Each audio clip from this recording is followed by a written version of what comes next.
할렐루야. 우리 함께 찬양하겠습니다. 찬송가 354장입니다. 찬송가 354장. 주를 앙모하는 자 올라가. 함께 찬양하겠습니다.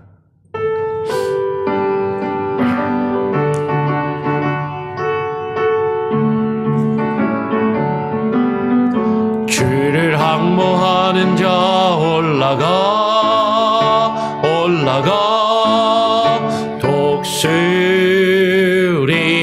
독수리같이 모든 싸움 이기고 근심 걱정 못 쓰니 올라가 독수리같이 주 앙모하는 자 주 앙모하는 자 주 앙모하는 자 늘 강건하리라. 주를 앙모하는 자 걸어가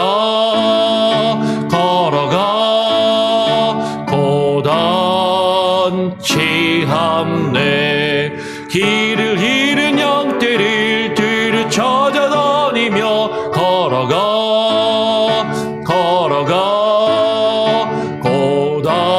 고단치 않네. 주 앙모하는 자 주 앙모하는 자 주 앙모하는 자 늘 강건하리라. 주를 앙모하는 자 달려가 비곤치 않네. 전성문을 향하여 멸류관을 얻도록 달려가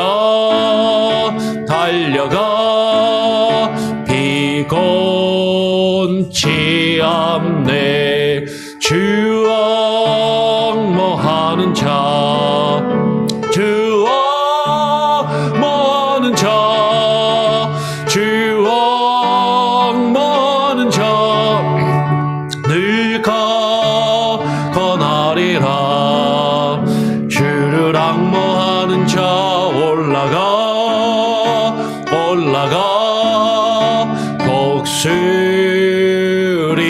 독수리같이 은혜 아래 뛰놀며 주의 영광 보리라. 올라가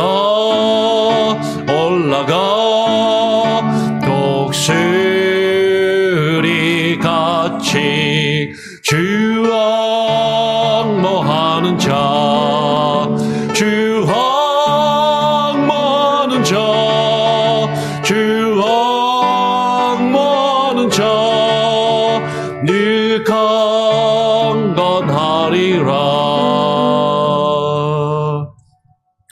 하나님 아버지 감사합니다. 우리가 주님을 앙모하며 주님을 사모하며 주님을 앙망하는 마음으로 주를 바라고 찾고 구하며 주님이 계신 곳, 주님이 계신 그 하나님 나라를 향하여 날마다 우리가 우리에게 주어진 인생과 삶의 길을 걸어가며 주께로 더 가까이 나아가 주님을 향하여 올라가는 믿음과 우리의 신앙과 삶이 되게 하여 주시옵소서.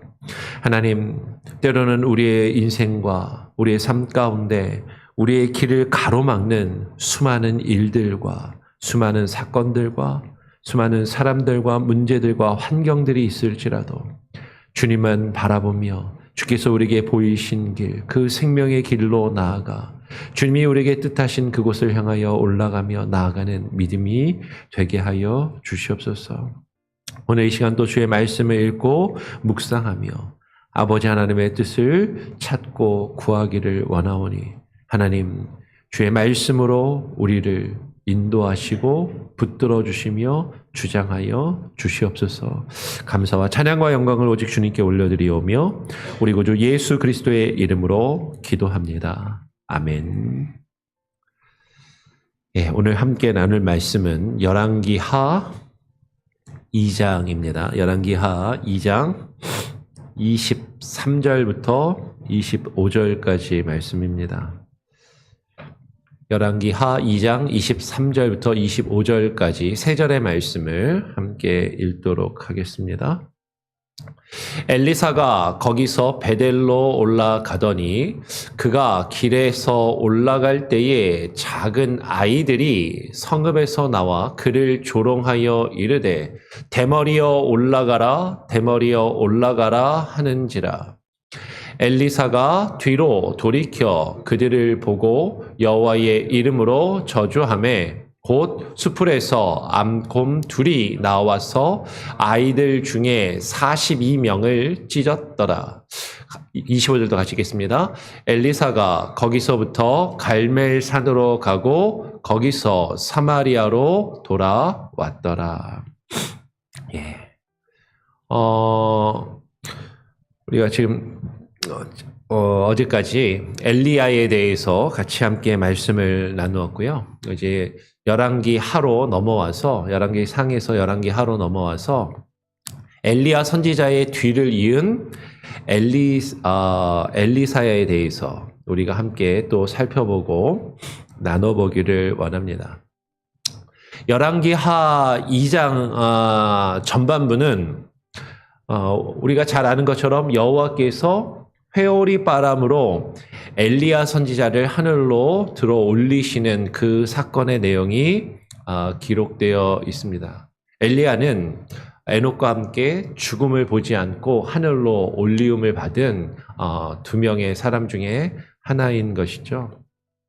그래서 오늘 열왕기상 2장 앞부분을 보면 엘리야는 자신이 하늘로 승천하기 전에 하늘로 올라가기 전에 엘리사에게 자신의 제자였던 엘리사에게 자신을 떠나라고 3번이나 말을 합니다. 하나님께서 나를 지금 베델로 보내시는데 너는 나를 따라오지 말고 여기 그냥 머물러 있어라 라고 그렇게 이야기를 하는 것이죠.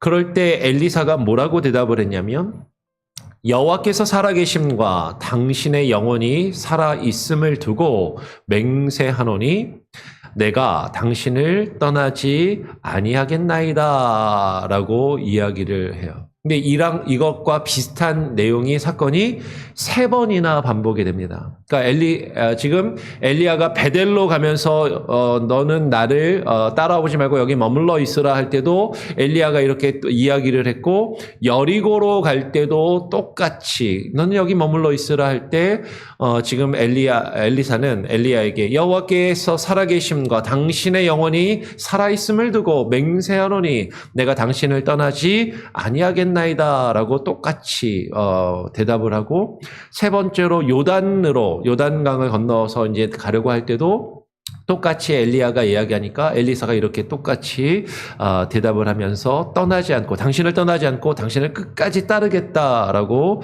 그렇게 이야기를 하죠. 여러 번 말씀을 드리지만 성경을 읽다 보면 똑같은 내용이 이렇게 반복이 된다는 것은 어떤 중요한 의미나 강조점이 있다라는 거예요. 엘리사는 엘리야가 하늘로 들리움을 받을 거라는 것을 알고 있었습니다. 수많은 제자들도 그 하나님의 선지자들이 하나님께서 어떤 예언의 영을 부어주셔서 엘리야가 지금 이제 곧 떠나가고 하늘로 들리움을 받을 거라는 것을 알고 있었고 그것을 엘리사에게 말하였지만 엘리사는 그것을 알면서도 다른 제자들을 타이르고 엘리야를 계속해서 쫓아가는 그 사건이 기록되어 있는 것이죠. 마치 사도 바울이 예루살렘으로 가면 죽음을 맞이할 것이라는 것을 알면서도 많은 사람들이 성령에 의해서 그것을 깨닫고 바울에게 예루살렘을 향해서 가지 말라라고 그렇게 권면할 때 바울은 하나님의 뜻을 따라서 그 길을 갔던 것처럼 지금 엘리야도 하나님의 부르심 앞에 지금 나아가고 있고 그것을 알고 있는 엘리사는 어쩌면 그 엘리야가 하늘로 올리움을 받는 그 순간에 자신이 어떻게 될지도 그와 함께 어떻게 될지도 모르면서도 끝까지 그 엘리야를 따르겠다라고 그렇게 지금 이야기하고 있다라는 거죠. 그러면서 아주 놀라운 성경에 보면 엘리야 선지자하고 엘리사 선지자처럼 놀라운 기적을 행한 선지자도 많지가 않습니다. 이 엘리야가 엘리사와 함께 이제 요단강을 건너갈 때 엘리야가 자기가 자신의 겉옷을 말아서 강물을 탁 치는 거죠. 그랬더니 강물이 이리저리 갈라지면서 강이 쫙 갈라지는 거예요. 그리고 그 두 사람이 마른 땅 위를 걸어갑니다.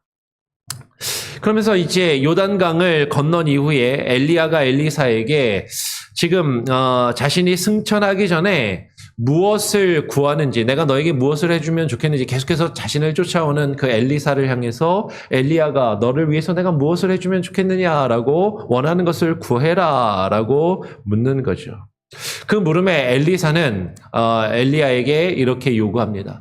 당신의 성령이 하시는 역사가 갑절이나 내게 있게 하소서. 당신의 성령의 능력으로 하나님께서 성령의 능력을 부어주셔서 당신이 행하도록 하는 그 역사와 능력을 내게 갑절이나 있게 하여 달라라고 그렇게 이야기를 하죠. 예전 성경에는 당신의 성령의 영감을 갑절이나 내게 부어달라라고 그렇게 요구를 해요.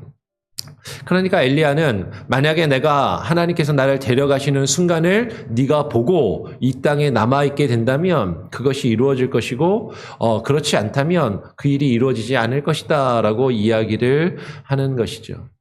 그렇게 두 사람이 길을 가면서 말을 하고 있는 그 순간에 불수레와 불말이 그 두 사람 사이를 갈라놓고 그리고 엘리야가 갑자기 회오리 바람으로 하늘로 올라가는 그 일이 이루어지게 됩니다.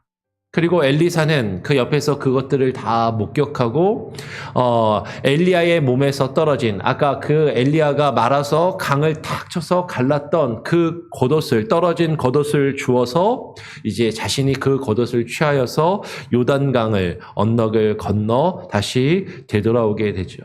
그러면서 엘리야가 했던 것처럼 똑같이 엘리사도 그 겉옷을 가지고 요단 강물을 치니까 물이 쫙 갈라지고 똑같이 엘리야가 했던 것처럼 똑같이 강을 가르고 그것을 지나오게 되죠.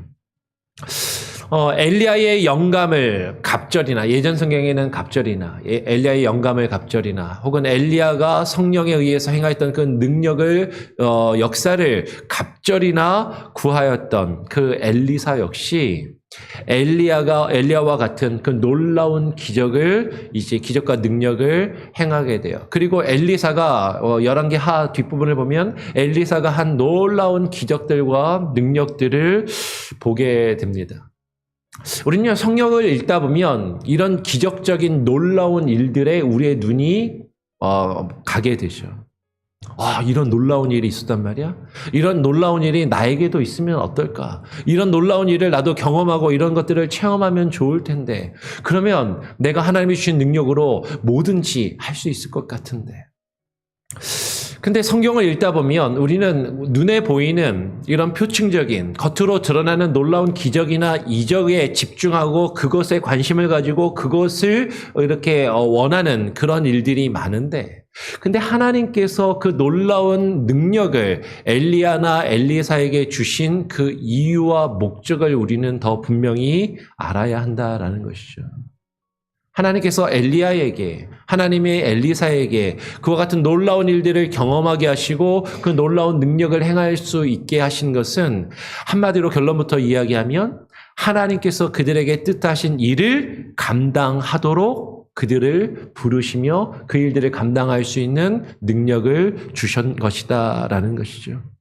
목적은 하나님이 그들을 부르셔서 그들에게 하시고자 하는, 그들을 통해서 이루시고자 하는 하나님의 일, 하나님의 뜻, 하나님의 역사가 있는데 그것을 놓쳐버리고 우리가 만약에 엘리야나 엘리사가 행한 그 어떤 놀랍고 신비한 그 일 자체에만 집중하다 보면 우리는 엉뚱한 길을 향해서 나아갈 수 있고 하나님의 일을 거스르는 그런 일들을 행할 수도 있다라는 것이에요.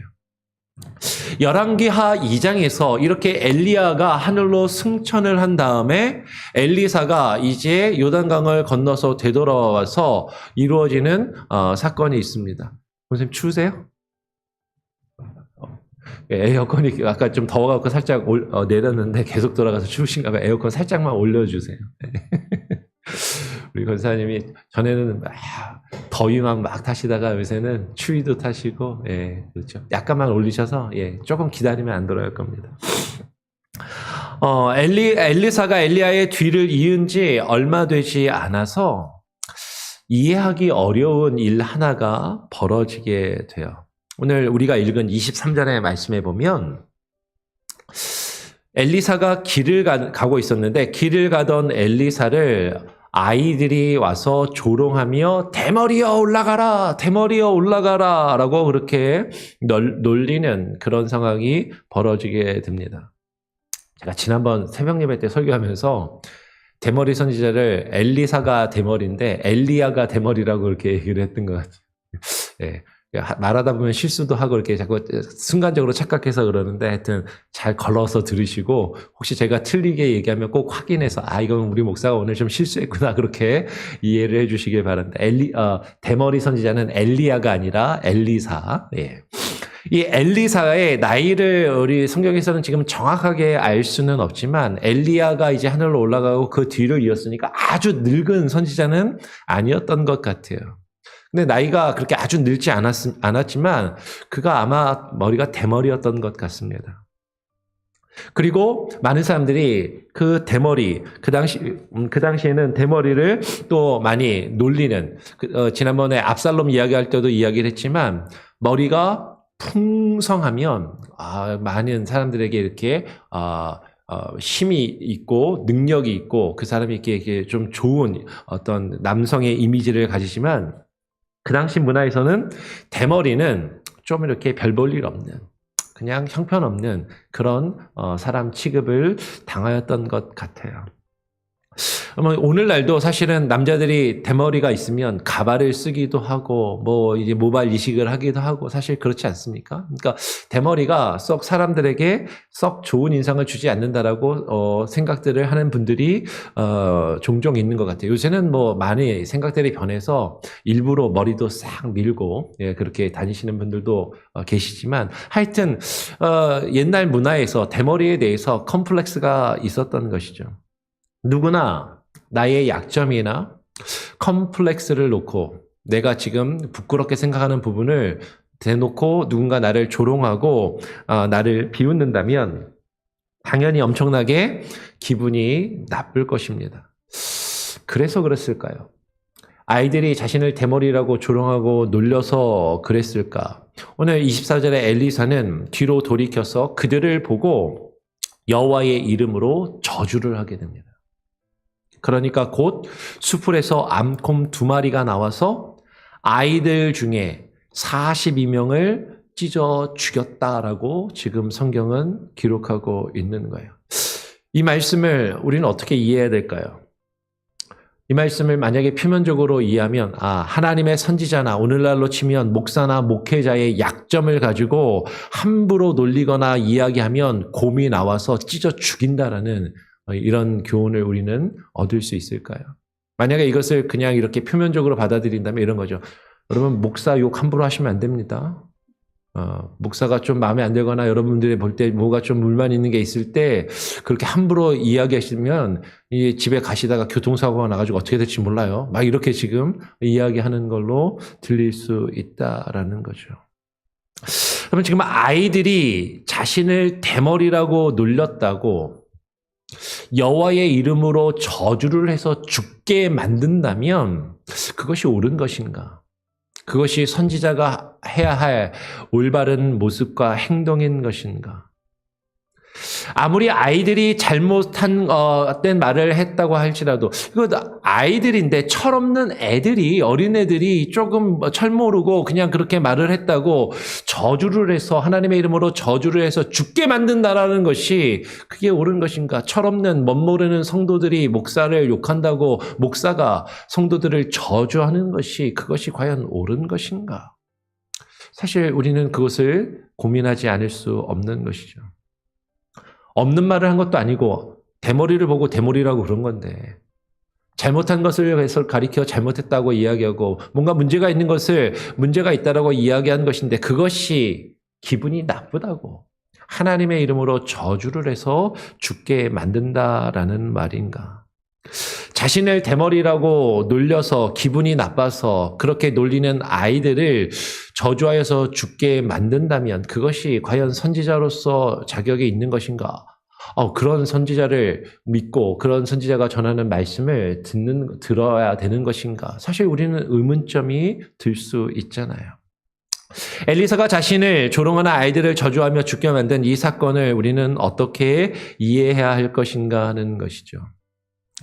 여러분, 그런데 오늘 이 말씀을 우리는 잘 봐야 됩니다. 일단 엘리사를 조롱한 아이들을 우리가 이제 아주 작은 어린아이들이라고 생각하기가 쉬운데 그렇지 않다라는 것이죠. 특별히 오늘 23절에 보면 뭐라고 돼 있죠? 작은 아이들이라고 번역을 해놓잖아요. 작은 아이들이라고 번역을 해놓아서 더 그렇게 생각하기가 쉽습니다. 그런데 여기서 작은 아이들이라고 번역된 히브리어 단어를 보면 느아림 해서 나아르라는 단어를 썼는데 나아르, 크타님이라고 해서 근데 나아르라는 말은요, 제가 성경 공부나 전에 설교를 통해서도 몇 번 말씀을 드렸지만 아주 조그만 아이들, 옐레드, 카타님 하는 정말 주일학교 어린 아이들을 표현하는 것이 아니라 이 나아르라는 말은 젊은이 혹은 청년들이라고 번역하는 것이 더 옳은 표현이다라는 것이죠. 그러니까 이 젊은이나 청년이라는 것은요, 여러분 요새 시골에 가면은 청년이요, 막 40, 50대가 시골의 마을 청년 회장을 하시기도 하고요. 요새 얼마 전에 선거했잖아요. 국회의원 선거하는데 청년 정치인 후보로 나온 사람들이 뭐 30대 중후반 뭐 이런 친구들이 청년 정치인으로 나와서 뭐 선거를 치르고 그러더라고요. 그러니까 청년이라는 그 개념이 상당히 우리가 생각한 것보다 나이가 많을 수가 있다는 거죠. 아주 10살 미만의 그 어린 아이들, 10살 전후의 어린 아이들이 아니라 적어도 10대 후반에서 20, 30대까지도 이 청년의 이 나아르라는 단어의 범위에 사실 포함될 수 있다라는 거예요. 그러니까 생각보다 나이가 적지가 않고 꽤 많은 10대 후반 이상의 20대 혹은 30대까지도 들어갈 수 있는 그런 젊은이들이 지금 엘리야를 가로막고 지금 한 명이 아니라 오늘 보면 뭐라고 이야기합니까? 암콤 둘이 나와서 그 아이들 중에 그 젊은이들 중에 몇 명을 죽였다라고 이야기해요? 42명을 죽였다라고 하니까 그들 중에서 42명을 죽였으니까 그 무리가 한두 명이 아니라 적어도 42명의 이상 많은 무리가 한꺼번에 와서 지금 엘리사를 가로막고 엘리사를 대머리라고 놀리면서 그 길을 가로막고 조롱하고 있었다라는 것이죠. 여러분 지금 엘리사가 지금 어떤 상황인지를 우리는 한번 주목해서 볼 필요가 있다라는 것이에요. 엘리사는요 지금 베델로 올라가고 있는 상황이라는 것을 주목할 필요가 있습니다. 엘리야의 뒤를 이어서 하나님의 선지자의 직분을 맡아 그 일을 감당하는 엘리사가 베델로 올라가고 있다는 거죠. 엘리사는 왜 베델로 올라갔을까요? 우리가 아까 앞에서 살펴봤던 2절의 말씀을 보면 엘리야가 지금 베델로 갈 때도 뭐라고 이야기해요? 엘리사에게 너 여기 머물러 있어라. 여호와께서 나를 어디로 보내신다? 베델로 보내시느니라 라고 이야기하면서 베델로 지금 엘리야가 갔거든요. 아까 그 엘리야에게 주셨던 그 성령의 영광과 능력을 동일하게 엘리사에게 보내주셨던 하나님께서 지금 동일하게 엘리사도 그리로 보내시고 있는 것이죠. 그러니까 엘리사가 베델로 올라가고 있는 것은 그냥 올라가는 것이 아니라 누가 그리로 보내셔서 여호와께서 그를 베델로 보내시기 때문에 하나님께서 보내시는 그 보내심을 따라 그 하나님의 일을 감당하기 위해서 베델로 올라가고 있었다라고 보는 것이 옳다라는 것이에요. 이 사건 이후를 보면 25절에 이 사건 후에 엘리사가 거기서부터 갈멜산으로 가고 거기서 사마리아로 돌아왔더라. 지금 엘리사는요. 자신의 스승 엘리야가 왔던 그 길을 다시 되돌아가며 여기저기를 들러 엘리야에게 일어났던 그 일들을 사람들에게 알리고 하나님의 뜻과 하나님의 말씀을 전하는 그 일을 지금 감당하기 위해서 베델로 올라가고 있었던 길이다라는 것이죠. 여러분, 저기서 중요한 것은 하나님께서 그를 보내시는 곳, 하나님께서 그를 향하여 가라고 하신 그곳을 향해서 지금 그 사역을 감당하기 위해서 지금 엘리사가 베델로 올라가고 있었던 길이다라는 것이에요. 그러면 그 상황을 이해하고 다시 한번 오늘 말씀을 보면 우리는요, 아까 이야기했던 것처럼 이 젊은이들이, 이 아이들이 엘리사를 향해서 대머리여, 대머리여라고 놀린 것에, 그 표면적인 것에 집중하기 쉽지만 오늘 말씀은 무엇을 강조합니까? 한번 잘 보십시오. 엘리사가 거기서 베델로 올라가더니 그가 길에서 올라갈 때에 그 아이들이, 그 젊은 청년들이 40여 명 이상의 젊은 청년들이 우르르 몰려 나와서 그 엘리사가 가는 그 길을 가로막으며 성읍에서 나와서 그를 조롱하여 이르되 대머리여 올라가라. 대머리여 올라가라. 너 어디 가냐? 네가 지금 어디 올라가고 있어? 네가 올라갈 수 있을 것 같아? 하면서 그 길을 가로막고 있다라는 것이죠. 우리는 대머리에 올라가라라고 이야기할 때, 얘들이 대머리라고 선지자를 놀리네. 여기에 집중할 수 있지만, 그렇게 보기 쉽지만, 사실은요, 여기서 무엇이 강조되고 있냐면, 하나님의 뜻을, 하나님의 명령을 받아서 그 길을 올라가고 있는 그 선지자의 길을 가로막으며 그가 올라가지 못하도록 막고 있는 이 젊은이들의 모습을 지금 우리는 볼 수 있다라는 것이죠. 여러분, 지금 이 젊은 청년들이 대머리여 올라가라, 대머리여 올라가라 하라고 말하는 것은 그 선지자가 가는 그 길을 가로막으며 조롱하고 있다라는 것이에요. 지금 엘리사는요, 자신을 대머리라고 놀려서 자신의 컴플렉스를, 자신의 약점을 놀려서 그것이 기분 나빠서 하나님의 이름으로 저주를 하며 그들을 죽게 만든 것이 아니라 지금 뭐가 문제예요? 하나님께서 그에게 명하신 그 길을 가로막는 그 무리들.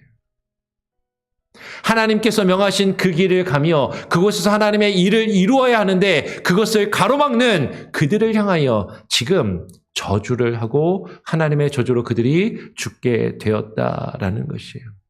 그러면 지금 엘리사는 단지 자기 기분이 나빠서 자신의 기분을 상하게 한 사람들을 저주하며 그들을 죽게 만든 것이 아니라 하나님께서 그에게 맡기신 그 사역과 일들을 가로막는 무리들을 향해서 하나님의 저주를 이야기하고 있는 것이죠. 마치 예수님께서 내가 십자가를 지고 죽어야겠다라고 말씀하셨을 때 누가 가로막아요?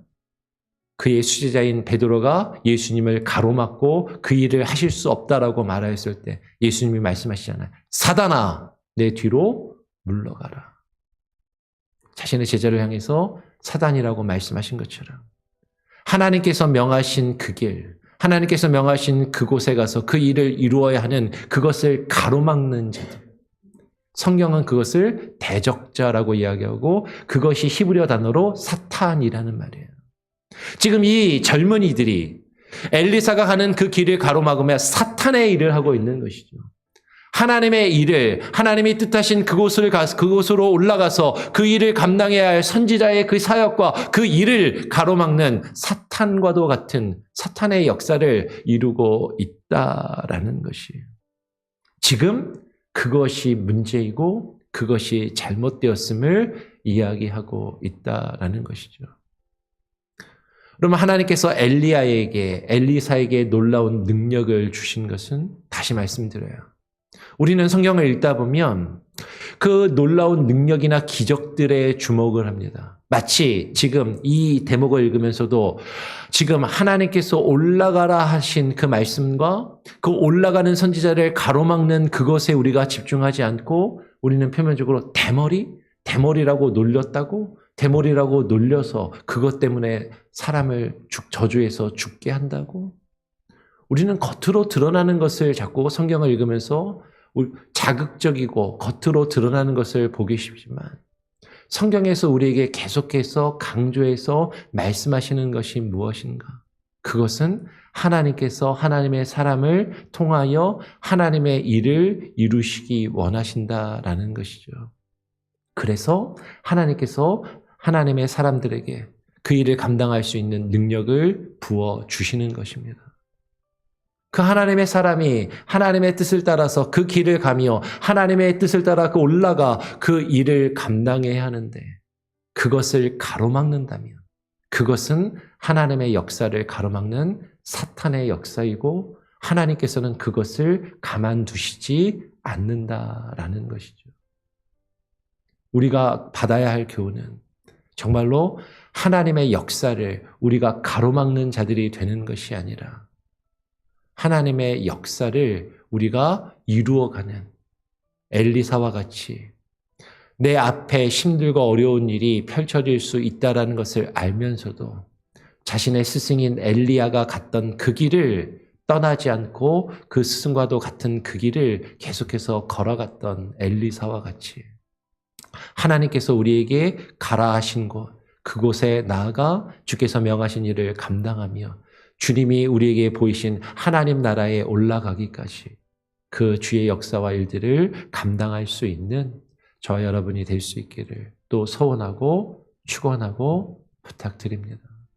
우리 같이 한번 또 같이 찬양하고 기도하죠. 찬송가 491장입니다. 저 높은 곳을 향하여 491장 저 높은 곳을 향하여 함께 찬양하겠습니다.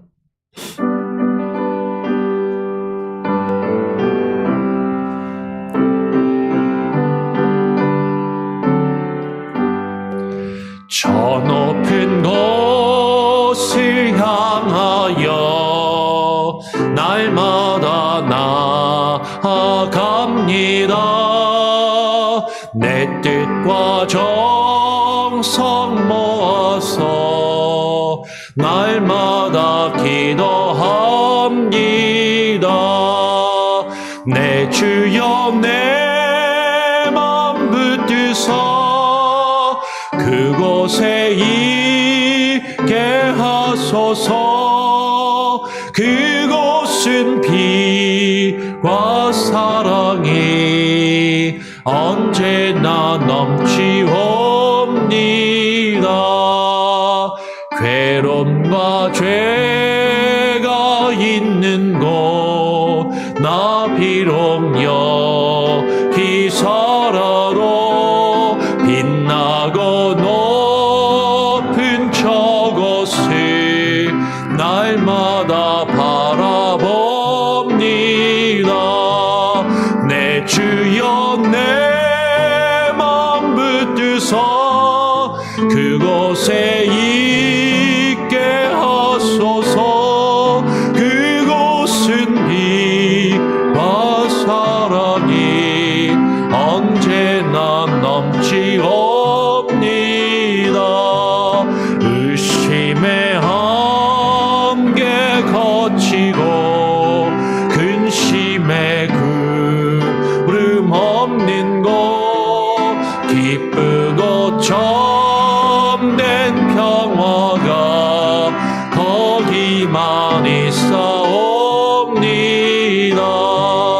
내 주여 내 맘 붙드사 그곳에 있게 하소서. 그곳은 비와 사랑이 언제나 넘치옵니다.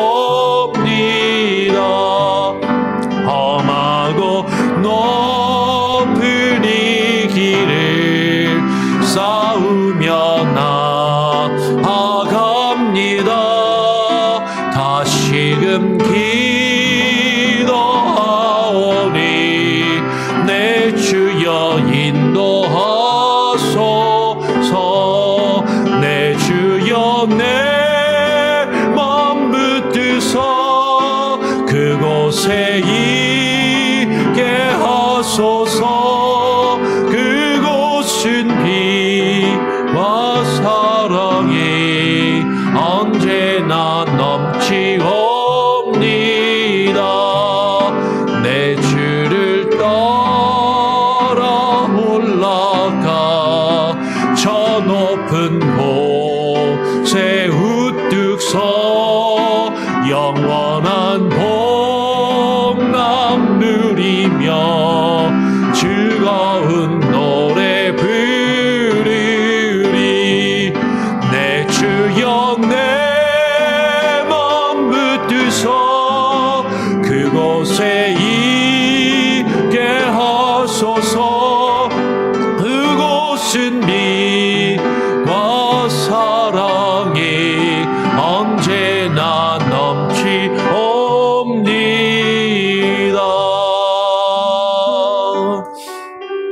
기도하겠습니다. 하나님, 주님께서 우리에게 보이시며 우리에게 말씀하시고 지시하신 그 하나님의 뜻이 있는 곳, 저 높은 곳을 향하여 우리가 멈추지 아니하고 계속해서 올라가게 하여 주시옵소서. 주께서 우리에게 말씀하시고 우리에게 뜻하시며 보이신 그곳을 향하여 우리가 올라갈 때 우리를 가로막고 우리를 대적하는 수많은 무리와 사람들, 이 세상과 세상의 수많은 일들과 환경들이 우리를 가로막을지라도 끝까지 그 길을 포기하지 아니하며 자신의 스승이었던 엘리야가 갔던 그 길을, 엘리야와 동행하였던 그 엘리사처럼 하나님이 말씀하신 그 사역과 그 일들을 이루기 위하여 주님이 우리에게 뜻하시고 지시하시며 명하신 그곳을 향하여 나아가게 하시고 하나님을 향하여 날마다 저 높은 곳을 향하여 올라가는 우리의 믿음과 우리의 신앙과 삶이 되게 하여 주시옵소서. 하나님께서 우리에게 주시는 놀라운 은혜와 경험들, 신비한 체험과 능력들, 그것들이 귀하고 하나님은 우리에게 우리가 뜻하지 않은 놀라운 일들을 우리 삶 가운데 이루실 수 있는 살아 역사하시는 하나님이시지만, 그러나 하나님이 그 놀라운 일들을 우리로 하여금 경험케 하시며 우리에게 놀라운 능력을 부어주심은 그 자체가 중요한 것이 아니라 그것을 통하여 하나님의 역사를 이루며 하나님의 뜻을 이루며 하나님이 명하신 그곳을 향하여 나아가도록 하시기 위함임을 하나님 우리로 하여금 깨닫게 하시고 그곳을 향하여 나가게 하여 주시옵소서. 그러나 우리는 오히려 반대편에서 하나님의 사람들이 하나님의 일들을 이루어갈 때 우리의 눈에 거슬리며 우리의 눈에 좋지 않게 보이는 그것을 바라보며 그것을 가로막고 대적하는 사단의 무리에 들어가지 아니하게 하여 주시고, 예수님을 믿고 따르며 주님을 사랑한다 하였던 수제자 베드로였지만 주님이 가시고자 하는 그 길을 가로막았을 때 사탄아 내 뒤로 물러가라 책망함을 받았던 그 베드로와 같이 주께서 명하시며 주께서 우리에게 가도록 명하신 그 길을 가는 함께하는 것이 아니라 그 길을 가지 않고 그 길을 가고자 하는 이들을 가로막으며 사단의 역사를 이루는 악한 무리에 들지 않도록 하나님 우리를 주장하시며 우리를 붙들어 주시옵소서. 하나님, 날마다 하나님의 말씀과 주의 뜻이 우리에게 명하시며 인도하시는 그곳을 향하여 나아가게 하시고 주님의 놀라운 은혜와 능력을 경험할 때 주께서 주시는 힘과 능력으로 능히 그 길을 나아가며 우리를 대적하는 세상과 수많은 악의 무리들, 사단의 권세를 깨며 그것과 싸워 승리하는 참된 믿음의 역사와 능력을 우리에게 부어 주시옵소서. 오늘 하루도 주와 함께 동행하며 살기를 소원합니다. 하나님, 우리에게 힘 주시고 능력 주시고 끝까지 주님을 떠나지 아니하고 끝까지 주님을 붙들며 주님이 우리에게 보이시고 명하신 그 생명의 길을 함께 주님과 동행하며 아버지 하나님을 향하여 저 높은 하나님 나라를 향하여 올라가는 독수리와 같이 하나님을 향하여 올라가는 그 놀라운 은혜와 믿음으로 부어 주시옵소서. 오늘 하루의 삶도 주님께 의탁합니다. 우리 성도들이 겪고 있는 수많은 문제들, 아픔들 주님께서 아시오니 해결하시고 하나님께서 놀라운 능력으로 역사하시며 길을 열어 주시옵소서. 하나님 올라갈 수 있는 힘을 주시옵소서. 지쳐 쓰러져 포기하지 않게 하시고 주와 함께 동행하는 우리 온 성도들 한 사람 한 사람 되게 하시고 저들의 가정과 자녀들 삶이 되게 하여 주시옵소서. 아파하는 이들, 상처 가운데 있는 이들, 괴로움 가운데 있는 이들 하나님 위로하시고 힘주시고 이끌어 주시기를 또 간절히 소원하오며 우리 구주 예수 그리스도의 이름으로 기도합니다. 아멘. 하늘에 계신 우리 아버지여, 이름이 거룩히 여김을 받으시오며 나라가 임하시오며 뜻이 하늘에서 이루어진 것 같이 땅에서도 이루어지리이다. 오늘 우리에게 일용할 양식을 주옵시고 우리가 우리에게 죄 지은 자를 사하여 준 것 같이 우리 죄를 사하여 주옵시고 우리를 시험에 들게 하지 마옵시고 다만 악에서 구하옵소서. 대개 나라와 권세와 영광이 아버지께 영원히 있사옵나이다. 아멘. 자유롭게 기도하시기 바랍니다.